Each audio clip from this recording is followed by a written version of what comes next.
Existir es complicado.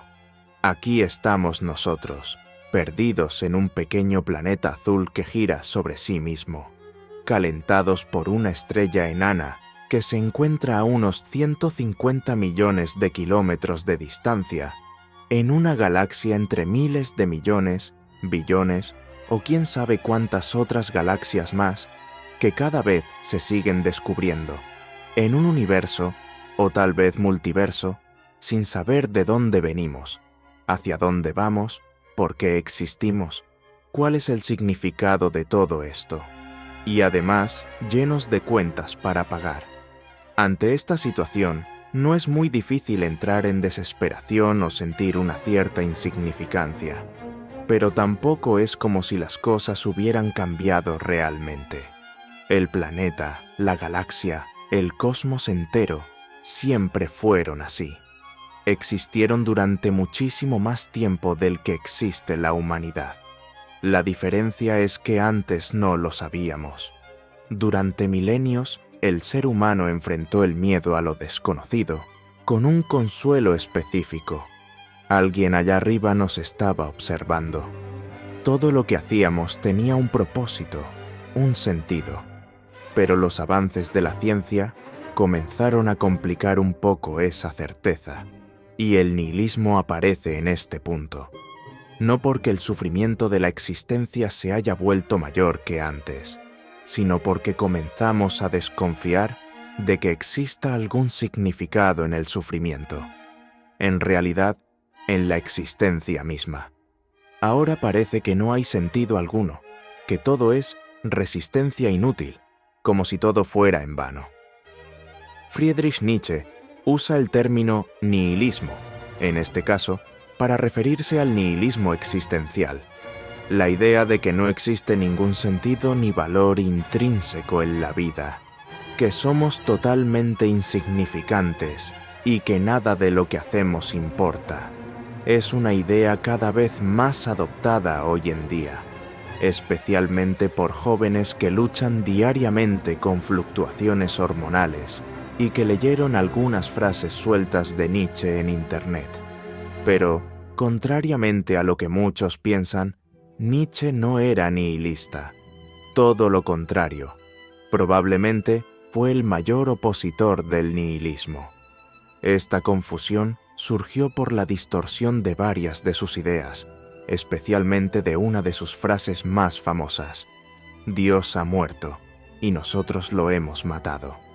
Esto no es una declaración del tipo ateos contra cristianos, como suele interpretarse popularmente. Es algo mucho más profundo. Nietzsche estaba señalando que la figura de Dios llenaba un vacío, el vacío de la moral, del sentido, de los valores y de las verdades. Dios era la respuesta. Desde el momento en que la ciencia gana espacio y la idea de Dios es cuestionada, el ser humano se ve obligado a enfrentar lo desconocido una vez más, pero ahora sin ningún apoyo, sin nada que llene ese vacío. Surge entonces la famosa pregunta de Dostoyevsky: ¿si Dios no existe, todo está permitido? En otras palabras, si Dios no existe, ¿puedes robar, matar, dejar de cepillarte los dientes? Bueno, lo último no. Nunca puedes dejar de cepillarte los dientes, independientemente de cuán absurda parezca tu vida.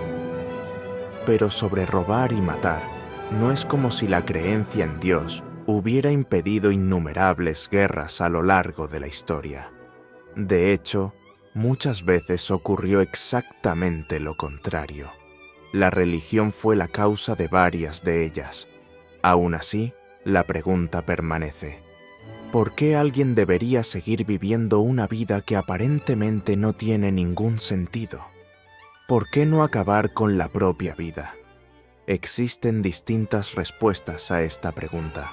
Primero, es necesario examinar cuán importante es realmente que la vida tenga un sentido intrínseco. Si ayer estabas feliz jugando videojuegos, leyendo un libro o escuchando música, ¿por qué hoy estarías triste haciendo exactamente lo mismo solo porque ahora crees que la vida no tiene sentido? Tal vez no estés triste porque crees que la vida no tiene sentido, sino que crees que la vida no tiene sentido porque estás triste. Esto es lo que Nietzsche llamó nihilismo pasivo. Lo describió casi como un diagnóstico, algo que necesita ser superado. Él escribe que el nihilismo representa un estado de transición patológico. Lo patológico es la generalización, concluir que no hay ningún sentido cuando las fuerzas productivas todavía no son lo suficientemente fuertes, cuando la decadencia aún impulsa y todavía no ha inventado sus propios remedios. ¿Y cuál sería ese remedio? Aceptar el hecho de que no existen valores absolutos y que es posible que la vida no tenga un sentido intrínseco, para que así podamos vivir de forma auténtica, creando nuestros propios valores y nuestro propio sentido, a través del arte, la filosofía, la literatura, etc. Esto es lo que Nietzsche llama nihilismo activo, la superación del nihilismo. La filosofía de Nietzsche sentó las bases del existencialismo, que más tarde sería popularizado por Jean-Paul Sartre. Una de sus ideas centrales es que la existencia precede a la esencia, es decir, primero existimos y solo después atribuimos significado a esa existencia. Esto no solo responde al nihilismo, sino también al esencialismo, la idea de que nacemos con una esencia, con un propósito definido. Una idea que había acompañado a la filosofía durante casi 20 siglos. Según el existencialismo, somos libres para crear ese propósito. Ahora bien, si el nihilismo reduce la existencia a la nada, el existencialismo hace exactamente lo opuesto. Coloca la existencia en el centro de todo, y quien debe darle significado eres tú. Tal vez estés pensando, pero yo no sé cómo hacer eso. Y ahí está el punto. No se supone que sea un consuelo, sino una tarea. Por eso Sartre concluye: el hombre está condenado a ser libre. Condenado porque no se creó a sí mismo, y aún así es libre. Y desde el momento en que es arrojado al mundo, se vuelve responsable de todo lo que hace. Las elecciones nunca fueron fáciles. Basta con mirar cuánto tiempo tardas en elegir qué ver en Netflix, y luego arrepentirte por no haber elegido otra cosa. Otro filósofo que, junto con Nietzsche, ayudó a fundamentar el existencialismo, comprendió perfectamente esta sensación. Kierkegaard decía: cásate y te arrepentirás. No te cases y también te arrepentirás. Ríe de las locuras del mundo y te arrepentirás. Llora por ellas y también te arrepentirás. Esto, dice él, es la esencia de la filosofía, porque ese es el absurdo de la existencia. Somos criaturas que buscan sentido en todo, perdidas en un universo que parece no tener ningún sentido. Aunque partía de premisas similares a las de Sartre, Kierkegaard llegó a una conclusión totalmente distinta, conocida como existencialismo cristiano. Según él, solo hay una solución al absurdo: creer en Dios, no a través de la razón, sino cerrando los ojos y saltando de cabeza a la fe. Esto se conoció como el salto de fe. El filósofo francés Albert Camus rechaza completamente ese salto. Él escribe: buscar lo verdadero no es buscar lo deseable. Si nuestro camino nos conduce a la conclusión de que la existencia no tiene ningún sentido intrínseco, entonces que así sea. Camus vio el mismo absurdo que Kierkegaard, pero no desvió el camino. Lo enfrentó de frente y abrazó el absurdo con todas sus fuerzas. De esto concluyó que la simple búsqueda de significado ya es suficiente. El acto de vivir, de crear la propia existencia, basta. Rechaza el nihilismo, rechaza incluso el existencialismo y se convierte en el filósofo del absurdo. Vivir es absurdo.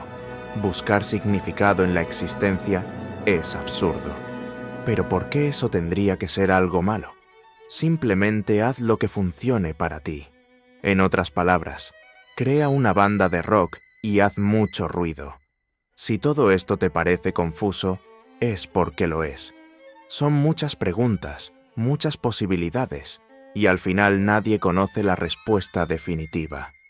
Somos todos ciegos, tanteando en la oscuridad de un universo inmensurable e interminable.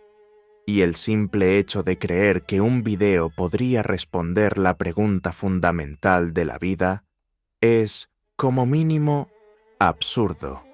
Dark Passenger.